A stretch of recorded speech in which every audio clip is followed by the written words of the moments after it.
Beijing will host its second Olympics next year. The CCP hopes for a propaganda victory, but an Olympic boycott threatens everything.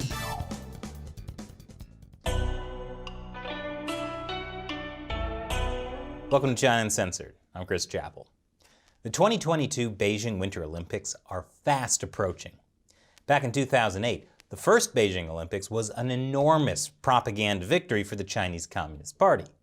The entire world was fixated on the vibrant, colorful opening ceremony, and a little less focused on the genocide of Tibetans, Falun Gong, and Uyghur Muslims. The Olympics changed how people around the world thought about China and the Chinese Communist Party.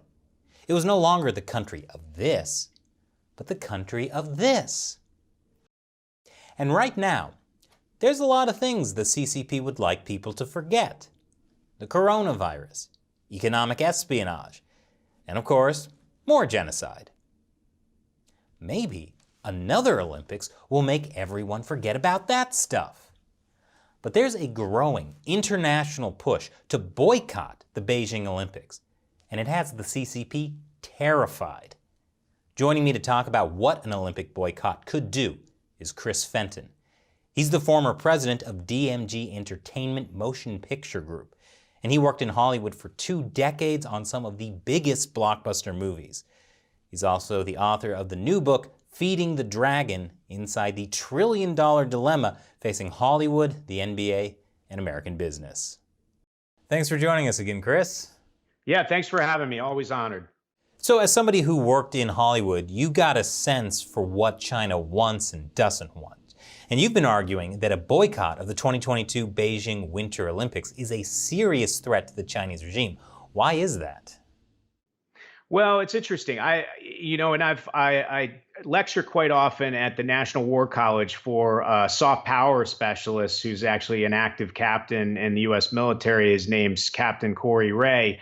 And he actually argues that boycotts themselves aren't the most effective use of getting change between the dynamics of multiple countries or in a bilateral relationship.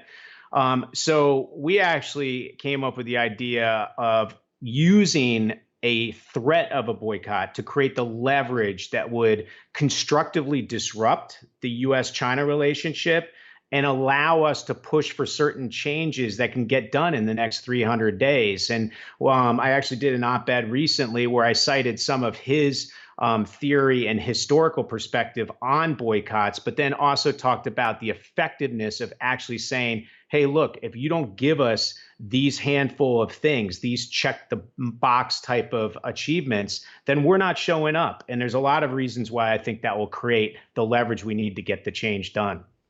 But for a threat of a boycott to be effective, there has to be the actual threat of a boycott. So what do you think the boycott should look like? Well, I think what needs to happen is, well, first of all, you have to look at the perspective of China, right? In the 2008 days, that huge Summer Olympics was sort of their coming of age party, right? They were in this preteen adolescent state as far as a developed nation, as far as a capitalistic economic powerhouse. That 2008 stage was on a global platform and was allowing them to say, here we are. Right. Since then, in the next 13 years, they have developed from preteen into adolescence and into an adulthood stage. So this upcoming Beijing Olympics in 2022 is really like this fancy adult dinner party that they want to throw in a perfect manner. It needs to be meticulous to detail, and it needs to have perfect attendance. And if people don't show, if countries do not show up, it will be a major face issue, not only for them on a global stage, but also for them inside their own country. And remember, their number one priority is to keep 1.4 billion people just happy enough that they don't revolt. So by putting a line in the sand and saying, hey, we have serious things we want to achieve in the next 300 days. If you do not do them, we will not show up. That is going to wake them up to the fact that we are serious and that their fancy dinner party is in jeopardy if they don't abide by some of the ideas that we present to them. So, for instance, the Olympic athletes might still go to the games, but President Biden might not show. No, I think actually the threat needs to be followed through if they don't. For instance, all this provocation, all of these pushes into Taiwan airspace, into Taiwan maritime territory by the PLA, by these military exercises, those need to stop. If any more of those occur between now and Beijing 2022, we simply will not show up. And we will try to find and get behind us others of our Western allies to also agree to not to show up. Now, if you look at who's out there that I think can provide that strength in numbers, united we stand type of discipline, I would argue Australia would definitely be one of them. Canada would be another, and the UK would probably be another. So between those four, that's a pretty good start. I would also argue there's lots of European nations that might back us too. And on behalf of the actual athletes involved, which, by the way, none of us want to penalize over this geopolitical issue, I would argue that we could actually throw our own, whether it's in Park City, Utah, whether it's in Vancouver, at one of the former Olympic sites in one of our allies or within our own nation. So there is a way to allow them to still compete, yet also uphold the threat and the red line that we put in the sand. But we need to give them what those things are so that we use the leverage that we have over the next 300 days to actually get this done. The checklist you mentioned, what would some of those things be? You mentioned Taiwan. If a threat of an Olympic boycott could actually affect how the Chinese Communist Party treats Taiwan, that would be a pretty powerful thing. Well, think about it. It's actually a bit of a baby step. I mean, obviously, the big North Star we would like to say is that Taiwan is no longer China. We are not abiding by the one China policy anymore. You guys cannot touch Taiwan, even though you believe it's part of the PRC. That would be the North Star. I would say over the next 300 days, there's probably a baby step we can approach we can achieve, which is no more provocation, no more threats, no more thumping the chest, no more military exercises. You do that, the red line will be crossed. We will not come. There's other things like that we should do too. Obviously, the human rights issue is something that's a big situation right now that's creating lots of controversy. We should have access to the Xinjiang province without huge pre-scheduled visits too, and open access to everything we need to see. Because quite frankly, if there are propaganda about how they're not doing anything wrong or inhibiting human rights issues when it comes to the Uyghurs, if that's actually true, we will see it and we'll drop that argument. But the fact is, we know that's not the case. When you look at the WTO designation that we gave them back in 2001 as a developing nation, I think right now we have the leverage to say you're no longer a developing nation. You should be developed. That right away, that little baby step, that change in terminology will rebalance the trade dynamic drastically because they will have to abide by developed nation principles rather than developing nation. Those are just three examples. And obviously, my examples are just ideas that I want to throw out there and get the discussion going because we have 300 days left and we're going to lose this point of leverage if we don't act on it soon.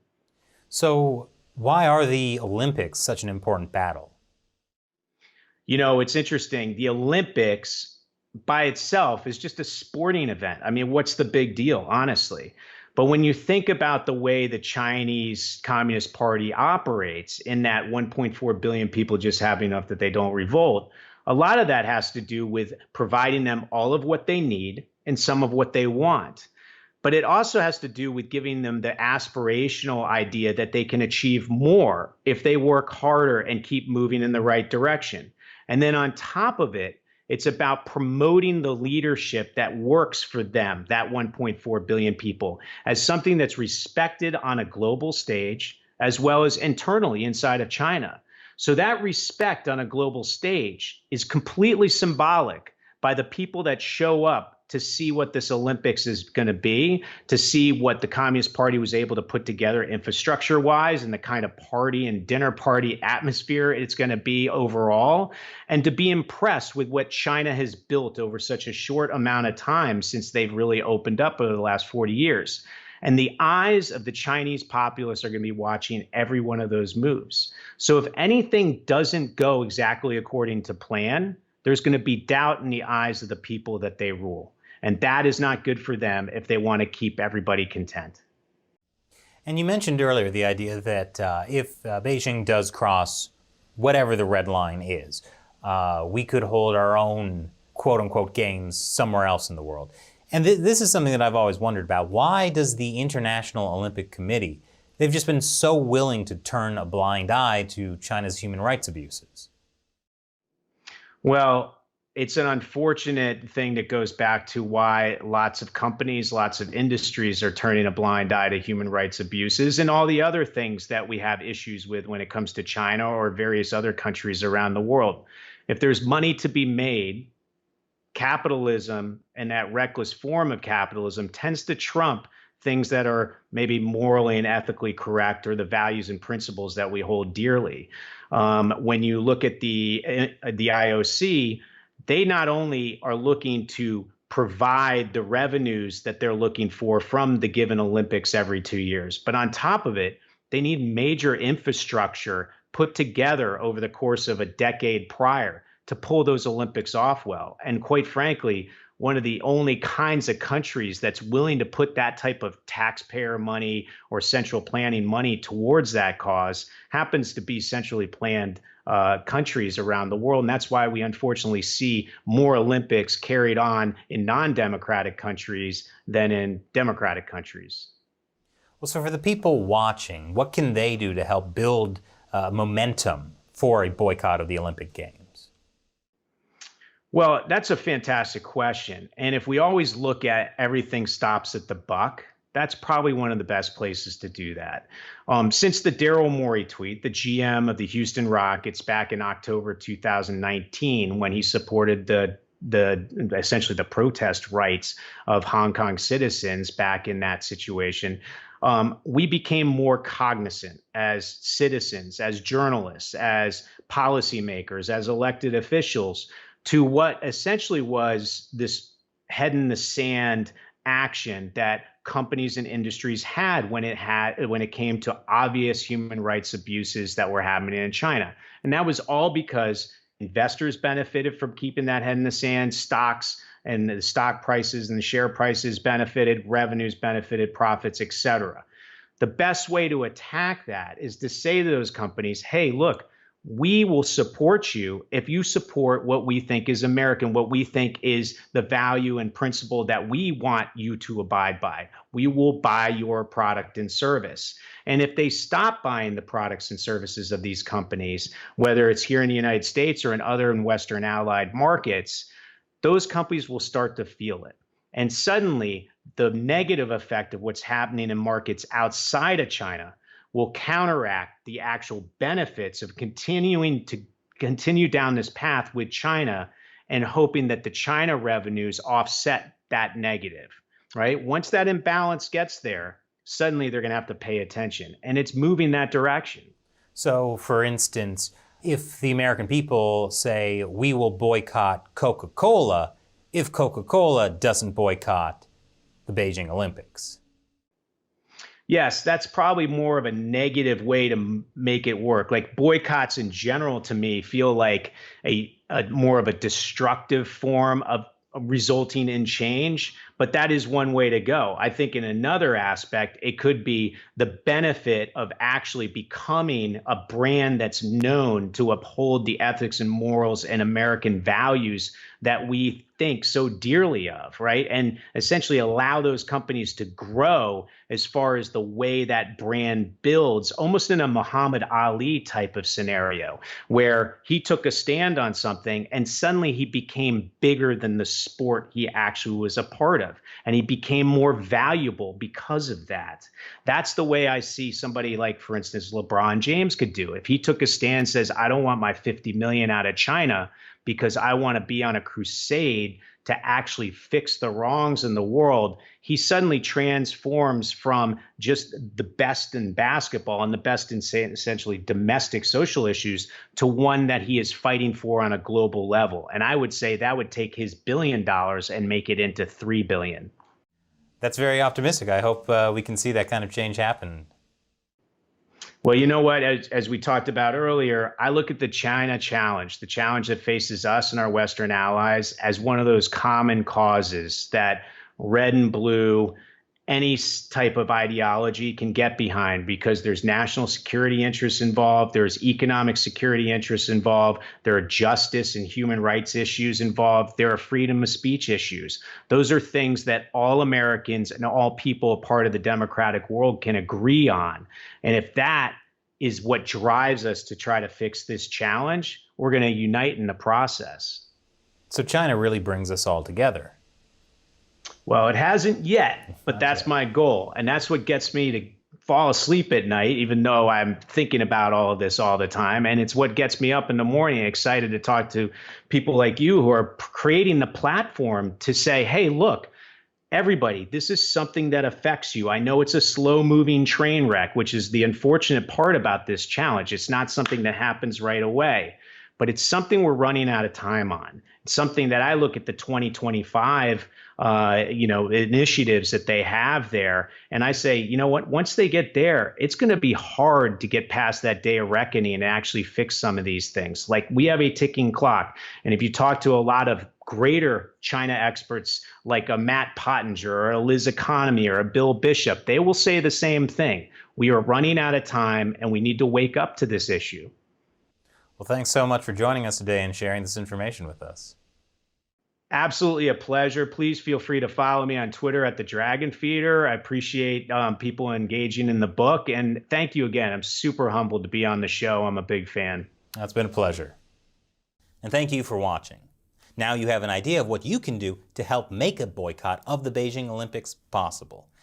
And if you're interested in an inside look into how China influences American society, be sure to check out Chris's book, Feeding the Dragon: Inside the trillion-dollar dilemma facing Hollywood, the NBA, and American businesses. I'll put a link below. Once again, I'm Chris Chappell. See you next time.